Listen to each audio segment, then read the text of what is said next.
We thought it would be ironic to film our hunt here, at the Greenham Common Air Base. Home in the 1980s to 96 US Air Force nuclear missiles and several hundred lesbians. Today, they're all gone, and in their place, we find this. It's a Lada Riva, which started out in life as a Fiat 124, one of the most advanced sports saloons of the period. But the Russians made a few changes to the original design. They replaced the excellent disc brakes with drums, which were worse. They fitted a starting handle, a manual fuel pump, and they made the body from much, much thicker steel, as I shall now demonstrate with my hammer. Ready? It's nuclear. The heaviest part of the car, though, was not the nuclear bunker bodywork. It was the steering. I actually believe it's set in concrete. In fact, the only good thing about this car is that you could drive it in a hat. Let me give you an example of its terribleness. The rear brakes were made from aluminium, and they must have thought, aha! You see, that's very advanced. The West hasn't thought of this. There's a very good reason for that, though. Aluminium has the same braking properties, really, as cheese. Slow down, you bitch. Despite all these things, the Riva is still being built today under license in Egypt. Imagine that. A 40-year-old Italian design, improved by the Russians and now built by a bunch of Egyptians. You can't think of anything worse than that.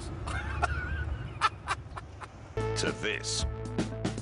The 968. Maybe this could save the day for socialism. Oh my God, there's no key.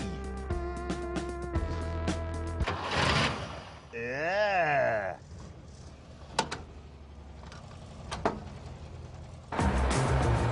Interestingly, the Zappo was rear-engine, so it was exactly the same as a Porsche 911. Except for one thing. This is the standard 968, okay? Mm-hmm. What do you suppose the 968B2 was? It was an estate version. No, that was for people who had the use of only one foot. Ah. 968B. That's the least of its problems. 968B. Twin carb. Nope, for people who didn't have the use of either foot. 968A. People with 1 foot and 2 hands, but one of them's frozen. No, that was the one with the 0.7-litre engine. Wow. This is a Gaz Chaika. They made just 144 of these every year, and not one of them ever made it into the hands of the proletariat. These were for high-ranking officials. Well, ha! You know the KGB used these, except theirs had more powerful engines, and they imported their fuel from Finland because it didn't have twigs in it. You should see the amount of space back here. You could chop up 30 dissidents in the back of here. But despite all these plus points, the Chaika isn't a good car. What was that? Was that a gear change? It was. Is there a man in the gearbox with a sledgehammer? That's what it feels like. It's unbelievable. So how's the steering? Precise? Yeah, no. Don't do that! I'm doing 20 miles an hour. How can I shoot you if I can't sit still? Top speed? 99 So it couldn't even miles do per hour. 100? No, With a 5.5-litre V8? quite. I suspect this is as far as we go, Mr. Clarkson. You're going to have to turn it round. Well, that's going to take the rest of our lives. Oh, it's disappeared into the bloody dashboard. I'm going to grab this camera so that you can actually see, hopefully, what has happened here. Now, these are the buttons that change the gears. That's park, that's backwards, and that was forwards. And I promise you, I merely pressed it and my finger just disappeared.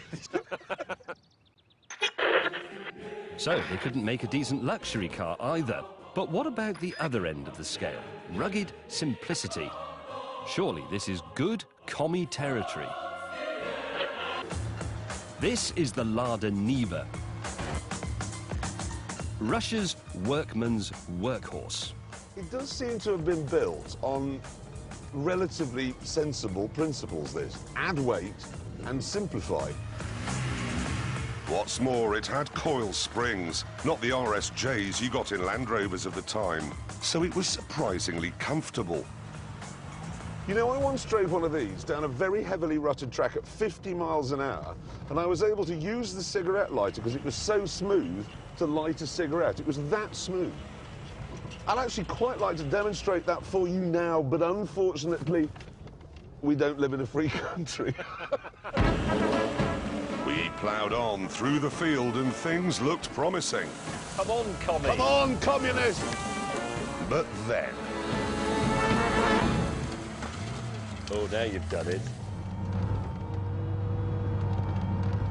Oh, give up. We're in Berkshire and it's been completely defeated. I was just wondering, if this comes out, I can stand up like Rommel and guide you.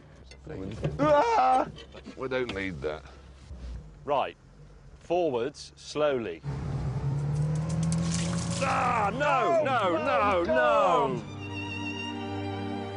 In the end, we had to be pulled free by a decadent capitalist Land Rover. But we were reluctant to give up on our little Niva. And it is quite a rugged, personable little thing. Yes, it is, actually. No, it is. I mean, you sort of can't give it a name. It's got one, Niva. Do you think we've actually found a communist car that we like?